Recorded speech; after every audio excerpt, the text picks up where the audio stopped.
Live లో ఉన్నారు.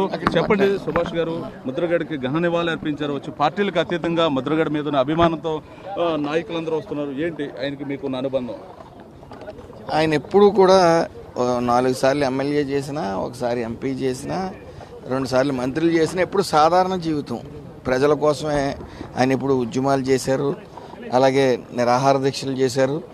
ఎప్పుడు సాధారణ జీవితంతోనే ఆయన ముందుకెళ్ళారు తప్ప ఎప్పుడు అంగు ఆర్పాటాలకు మాత్రం దూరంగా ఉండే వ్యక్తి. అలాగే ఆయన సుమారు ఎన్నిసార్లు రాజకీయ పదవి చేసినా సరే ప్రజల పక్షపాతిగా నిలిచేవారు. సో ఎప్పుడు కుల మతాలకు అతీతంగా రాజకీయాలు చేశారు. ఈరోజు మరి ఆయన లేకపోవటం చాలా విచారించదగ్గ విషయం. అలాగే వాళ్ళ కుటుంబానికి కూడా మేము ప్రగాఢ సానుభూతి. ప్రతిదీ కూడా మొక్కు చూటిగా వ్యవహారం చేసేవారు. ఆయన అన్నది ఏదైతే పట్టుకున్న ప్రతిదీ కూడా సాధించే వరకు వదిలేవారు కాదు. మీరు కూడా ఆయన దగ్గరగా చూశారు. ఏంటి మీకు ఎన్నో ఉద్యమాల్లో ఆయనతో పాటు మీరు కూడా తిరిగిన పరిస్థితులు మీకు చూసాం. ఉద్యమాల్లో తిరగలేదు కానీ ఆయన సుపరిచితులు అందరికీ కూడా. ఎప్పుడు కూడా ప్రజల కోసం పోరాడే వ్యక్తి.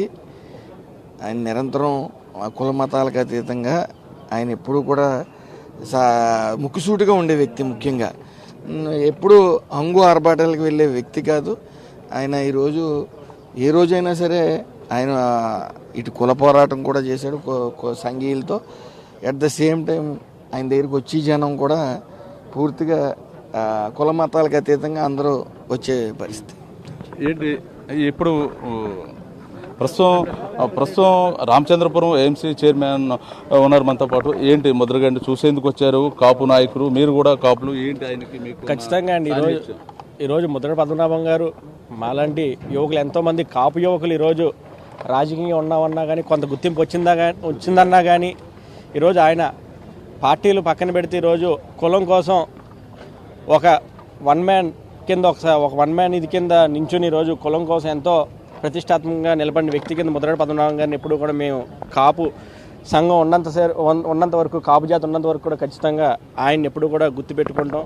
ఈరోజు రాజకీయాలు ఏ విధంగా ఉన్నప్పటికీ కూడా ఆయన చేసిన త్యాగాలు, ఆయన చేసిన పోరాటాలు ఎప్పుడు కూడా కాపు జాతి కానీ కాపు యువకులు కానీ ఎప్పుడు కూడా మర్చిపోవని చెప్పి ఈ సందర్భంగా తెలియజేస్తున్నాను. ప్రస్తుతం ఏంటి ముద్రగడ పద్మనాభం గారితో మీరు ఏంటి ఎంత మీరు కూడా రీసెంట్గా మీరు ఏఎంసీ చైర్మన్ పదవి తీసుకున్నారు. దానికి సంబంధించి ఎప్పుడైనా ఆయన సలహాలు ఏమైనా తీసుకున్నారా? అయితే ఒకటి, రాజకీయంగా ఆయనతో ఎప్పుడు కూడా సాన్నిహిత్యం లేదు. మా ఏజ్ గ్రూప్ వాళ్ళకి ఆయన కొంత ఏంటంటే పెద్ద ఆయన ఎప్పుడు కూడా మేము కలిసే ప్రయత్నం, కానీ పెద్ద ఆయన ఎప్పుడు కూడా చూసిన క్షణం కూడా ఇదే మొదటిసారి నేను చూడడం. ఏంటంటే ముద్రగడ పద్మనాభం గారు అంటే తెలుసు, ఆయన కోసం వినడం కానీ ఆయన కోసం తెలియడం కానీ, ఎప్పుడు కూడా రాజకీయాలు అనే ఒక ఊహ తెలిసినప్పుడు కూడా ముద్రగడ పద్మనాభం గారు ఏంటనేది ఎప్పుడు కూడా నాకు తెలుసు. అయినా కానీ ఎప్పుడు కూడా ఏంటంటే రాజకీయంగా మేము ఒక పార్టీలో ఉండడం జరిగింది. దానివల్ల కొన్ని కారణాల వల్ల మేము ఎప్పుడు కూడా ఆయన కలవలేదు, ఆయన చూడలేదు. ఇదే ఫస్ట్ టైం, ఇదే ఆఖరిసారి అవడం కొంచెం బాధాకరమైన సందర్భం అండి. ఓకే, ప్రస్తుతం చెప్పండి, ఏంటి ముద్రగడ గారికి మీకు ఉన్న అనుబంధం? మీరు ఎక్కడి నుంచి వచ్చారు? మాది రామచంద్రపురం అండి. నేను క్లస్టర్ ఇన్ఛార్జ్. నా పేరు కంచుమర్తి బాబురావు. అగ్రవర్ణ పేదలైన కాపుల కోసం వాళ్ళ జీవన విధానాలు బాగుపడాలంటే బీసీల్లో కలపాలని ఉద్యమం చేసిన మహానాయకుడు. ఎందుకంటే కాపులు ఓసీలో ఉన్నప్పటికీ మా అందరికీ కూడా మధ్యతరగతి దిగువ మధ్యతరగతి కుటుంబాలు. అటువంటి వ్యక్తుల కోసం నిరంతరం పోరాటం. ఆయన ప్రభుత్వానికి వ్యతిరేకమయ్యారంటే ఓన్లీ ఒక కాపు సంఘం, ఒక కాపు కులం కోసమే. అటువంటి మహనీయుడు ఈరోజు మన మధ్య లేకపోవడం నిజంగా బాధాకరం. భవిష్యత్తులో ఆయన యొక్క ఆశయాలను ఈ ప్రభుత్వం తరఫున తీసుకెళ్ళడానికి మేము అందరూ కృషి చేస్తాం. మొత్తం పార్టీలకి అతీతంగా ముద్రగడ కడసారి చూసేందుకు మొత్తం నాయకులు కార్యకర్తలు, ఆయన అభిమానులు అందరూ కూడా తరలి వస్తున్న పరిస్థితి అయితే మనం చూస్తున్నాం. ఇంచుమించుగా మంత్రులు కావచ్చు, ఇది మొత్తం ఆయనతో పాటు నడిచిన మొత్తం సన్నిహితులందరూ కూడా ముద్రగడ పద్మనాభాన్ని చివరి చూసేందుకు మొత్తం కూడా అందరూ వస్తున్న పరిస్థితి అయితే ఉంది. ప్రస్తుతం మనం చూస్తున్నాం. ఇప్పుడే మరికొద్దిసేపటి కింద మంత్రి కందుల దుర్గేష్, అదేవిధంగా DCB chairman Tummala Babu and Bandaru Satyanand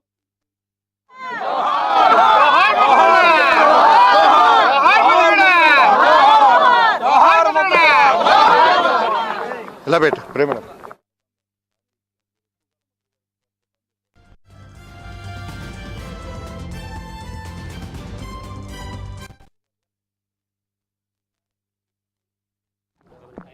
అక్కడ మొత్తం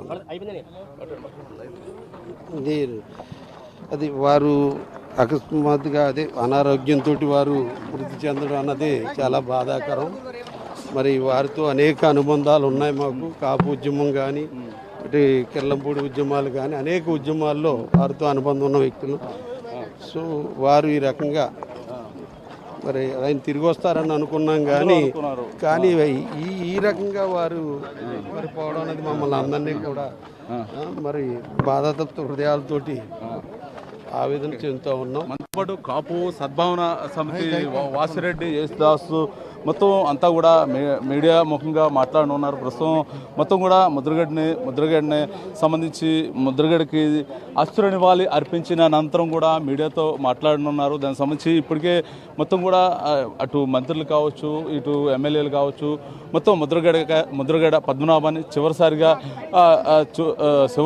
చూశారు. దానికి సంబంధించి మొత్తం కూడా ఘన నివాళి ముద్రగడకి పార్టీలకు అతీతంగా మొత్తం కూడా AP CM Chandrababu Naidu, deputy CM Pawan Kalyan కూడా ముద్రగడకి మొత్తం ఘన నివాళి అర్పించాలని చెప్పి పైనుంచి ఆదేశాలు కూడా ఇచ్చారు. దానికి సంబంధించి ప్రభుత్వ అధికారిక లాంఛనాలతో ఆయన అంత్యక్రియలు జరిపించాలని చెప్పి AP CM Chandrababu, deputy CM Pawan Kalyan అయితే ఆదేశాలు ఇచ్చారు. దానికి సంబంధించి ముద్రగడకి ఇంచుమించుగా మరి కొన్ని గంటల్లో అంత్యక్రియల కార్యక్రమం అయితే జరగనుంది. దానికి సంబంధించి ఇప్పటికే మొత్తం కూడా మంత్రులు అందరూ కూడా ముద్రగడ సంబంధించి ముద్రగడ్ని భౌతికాయాన్ని సందర్శించిన అనంతరం బయటకు వచ్చి అయితే మాత్రం మీడియా ముఖంగా అయితే మాత్రం మంత్రులంతా కూడా మాట్లాడుతున్నారు. దానికి సంబంధించి ప్రస్తుతం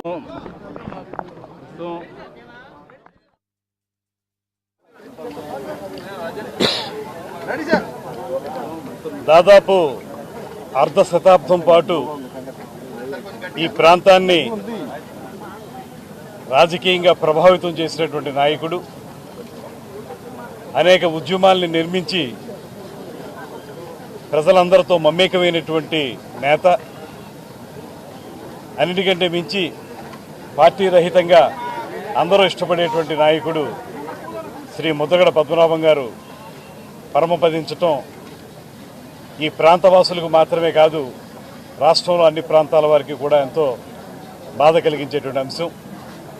నిజాయితీపరుడుగా, నమ్మిన సిద్ధాంతానికి కట్టుబడి ఉండేటువంటి వ్యక్తిగా, అన్నిటికంటే మించి నిరంతరం ప్రజలతో ఉండేటువంటి నాయకుడిగా ఆయన చేసిన సేవలు కానీ, ఎమ్మెల్యేగా, మంత్రిగా, పార్లమెంటు సభ్యునిగా ఆయన అందించినటువంటి విశేష సేవలు ఈ రాష్ట్రానికి ఆదర్శప్రాయం అనేటువంటి మాటను కూడా ఈ సందర్భంగా తెలియజేస్తూ, అనేక పోరాటాలందు ఆరితేరిన యోధుడు లాంటి శ్రీ ముద్రగడ పద్మనాభం గారు ఈరోజు మన ముందు లేకపోవడం అనేది అందరికీ కూడా బాధ కలిగించే అంశం. ఆయన తీసుకున్నటువంటి నిర్ణయాల వల్ల, ఆయన చేసిన ఉద్యమాల వల్ల ప్రభావితమైనటువంటి అనేక మంది ఉన్నారు. వేల సంఖ్యలో ఆయనకి అభిమానులు ఉన్నారు. ఆయన ఎటు నడిస్తే అటు నడిచిన వాళ్ళు ఉన్నారు.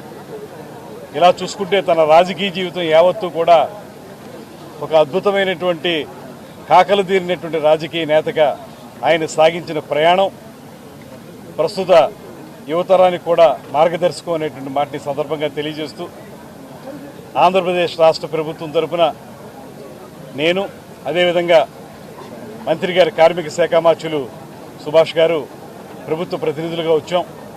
అదేవిధంగా ఇక్కడికి ఎమ్మెల్యేలు మన బండారు సత్యానందరావు గారు, అదేవిధంగా నేతలందరూ కూడా ఆకుల రామకృష్ణ గారు, నవీన్ గారు, బాబు గారు, గంధం పల్లవరాజు గారు, ఇంకా గుత్తుల సాయి గారు, అదేవిధంగా తుమ్మలపల్లి మురళి గారు, తుమ్మలపల్లి రమేష్ గారు, యేసుదాస్ గారు అందరూ కూడా రావడం జరిగింది. ఆయనకి కడసారి శ్రద్ధాంజలి ఘటించడానికి, ఆ నేతను చూడడానికి ఇక్కడికి వచ్చిన మా అందరికీ కూడా వారితోటి ప్రత్యక్షమైన పరిచయాలు ఉన్నాయి. ఆయన చేసిన అనేక ఉద్యమాల్లో పాలు పంచుకున్న వాళ్ళమే ఇక్కడికి వచ్చిన వాళ్ళం అందరం కూడా. ఉత్తర కంచిలో ఆయన చేసిన ఉద్యమం దగ్గర నుంచి మొదలు పెడితే వాటి వరకు కూడా ఆయన చేసిన అనేక పోరాటాల్లో అందరం పాలు పంచుకున్నాం. అటువంటి ఒక మహానేత ఇవాళ పరమపదించడం అనేటువంటిది అందరికీ బాధాకరమైన అంశంగా భావిస్తూ, రాష్ట్ర ప్రభుత్వం తరఫున, అదేవిధంగా ఉప ముఖ్యమంత్రి గారు కూడా ప్రత్యేకంగా పవన్ కళ్యాణ్ గారు కూడా ఆయన యొక్క నివాళులు అర్పించారు.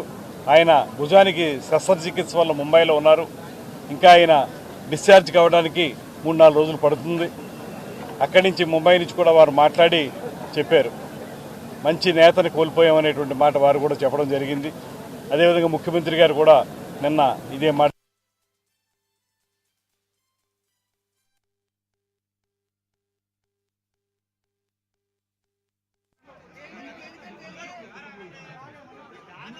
కింద భావిస్తూ ఉన్నాం. ఇవాళ ఒక ప్రచారం జరుగుతూ ఉంది. ముద్రగడ గారి అంత్యక్రియలు ప్రభుత్వ లాంఛనాలతో నిర్వహిస్తాం అనేటువంటి ఒక ఆలోచన ప్రభుత్వం చేస్తూ ఉంది అనేటువంటి ఒక ప్రచారం జరుగుతూ ఉంది. ఇవాళ పార్టీలకు అతీతంగా ముద్రగడ గారిని అభిమానించేటటువంటి వాళ్ళు చాలామంది ఉన్నారు. తప్పకుండా ఆయన సందర్శించవచ్చు, ఆయనకి నివాళులు అర్పించవచ్చు, అందులో ఏం అనుమానం లేదు. కానీ ఏ రోజు కూడా ముద్రగడ గారు అధికారం వెనకాల పరిగెట్టినటువంటి మనిషి కాదు, అటువంటి స్వభావం కలిగినటువంటి వ్యక్తి కాదు. ఎప్పుడూ సమాజం కోసం ఆయన నమ్మినటువంటి సిద్ధాంతంతో చాలా బలంగా మొండిగా ఏదైతే ఒక సమస్య మీద పోరాడేవారో అందులో రాజీ పడకుండా ఉండేవారు. మరి వేళ ఆయన కుటుంబ సభ్యులు ప్రభుత్వ లాంఛనాలు అవసరం లేదు, ఆయన ఎప్పుడూ కూడా పద్మనాభం గారు అధికారం వెనకాల పరిగెట్టినటువంటి వ్యక్తి కాదు అనేటువంటి విషయాన్ని వారు చెప్పినటువంటి మాటల్ని ఇవాళ పాత్రికా ముఖంగా అందరికీ కూడా తెలియజేస్తూ ఉన్నాం.